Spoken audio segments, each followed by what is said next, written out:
welcome to game 3 on the chess.com account. So I've got to play 5 games before we get a rating. This is game number 3. I say my opponents don't have ratings either, so I don't know whether that means they're in the same position as me if they're playing their first 5 games, or whether they do have a rating and I can't see it. I'm not quite sure. It's E6, play D4 or E4.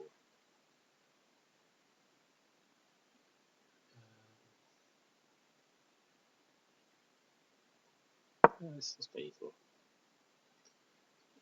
And then, yeah, so I suppose it's a bit of a French line. Okay, so I know the engine will like E5 here. Play D4. Yeah, E5. Kind of like that. It's principled, isn't it? See where the knight's going to go. Knight goes to D5. Got the option of trading, which I kind of like.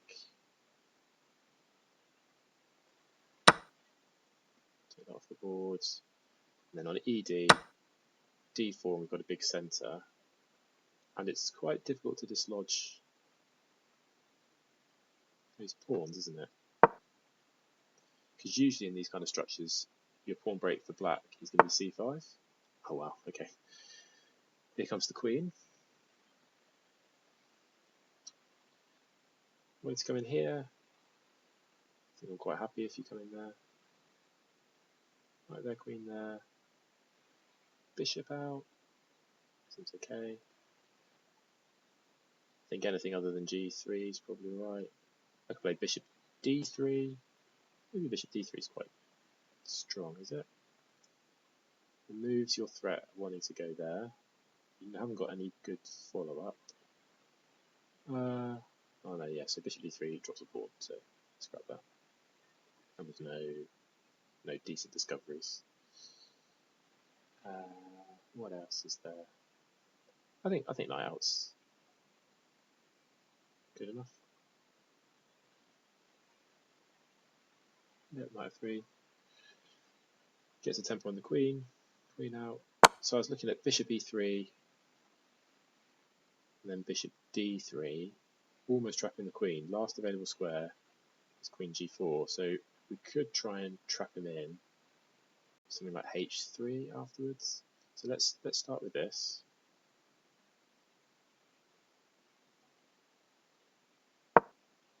I think trading queens is perfectly fine there because of my lead in development.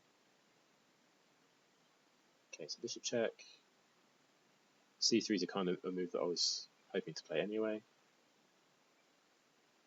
Back to that, there's no sacrificing there. Time to play C3. And like I say, I'm pretty close to trapping the queen already. With bishop D3, the only available square. So let's just look at that. I'm trying to work backwards then from that. What's worth playing? So their only move is queen G4. And is there a way we can keep the pressure up there? If we play H6 in that line, we can go back here, and I think that's the end of the attack. So H6 first, setting up the threat of trapping the queen. I think it seems sensible.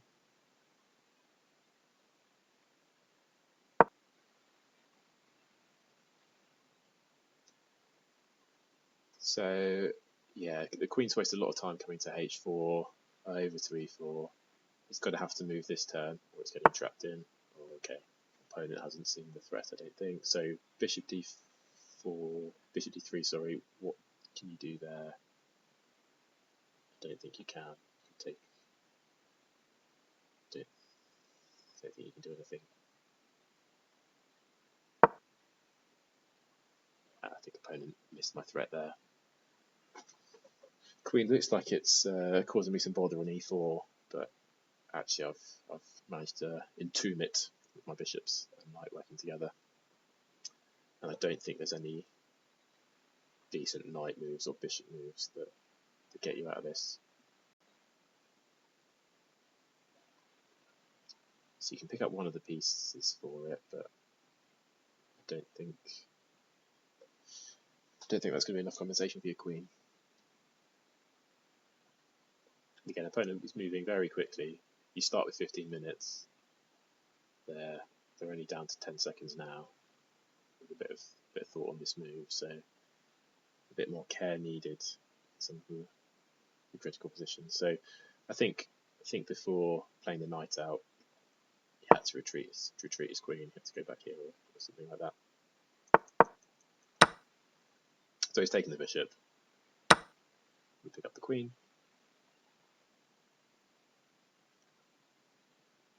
And there's really no counterplay here at all. So he's castled. So something like knight g5 is a bit of a cheap threat. Well, is it? That would provoke g6, and then we've got some of these ideas, which I quite like.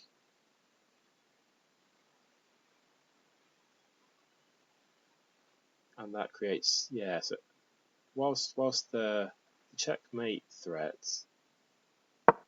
is easy enough, well, is only easy enough to parry with g6. It's the fact that then that creates a light square complex around his king, that all his pawns will be on light squares, and I've got a dark square bishop that can pierce through that, as well as the fact that I can run this pawn up the board, which I fancy doing. Now, I mean, could castle. There's some pressure against these pawns, but given my queen and bishop are doing a good job of defending against that, I think we're okay. Okay, so the only thing that's worth calculating here is h4, d6 with the bishop coming here. That's the only thing that's worth having a look at.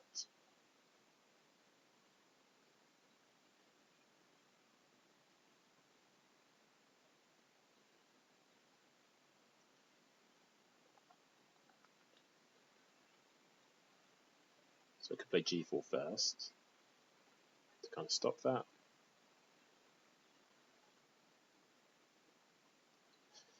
Yeah, it's all about restricting any chances here. So I say the plan is to throw the h pawn up the board, trade itself off, and then this rook's going to be an absolute beast. But if I do it a bit early, and this comes, and there's bishop there, and I really want my queen on this nice diagonal, so maybe we could either castle long. Yeah, that's probably the most sensible move, isn't it? Castle long, out of the trouble.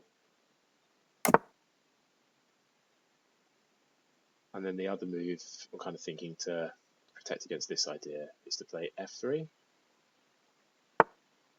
Yeah, okay. Yeah, so I didn't actually protect against it, did I? Having said, that's what I need to watch out for, and not to allow counterplay. So it takes here, bishop here. It's a bit annoying. Right, is it annoying? Takes their bishop there. We can do a couple of things. I think we'll just drop the queen back. It's what we'll end up doing. And suppose he takes back. We've then got g4. And if you want to stay on this diagonal, you've got to go bishop e4 and then f3.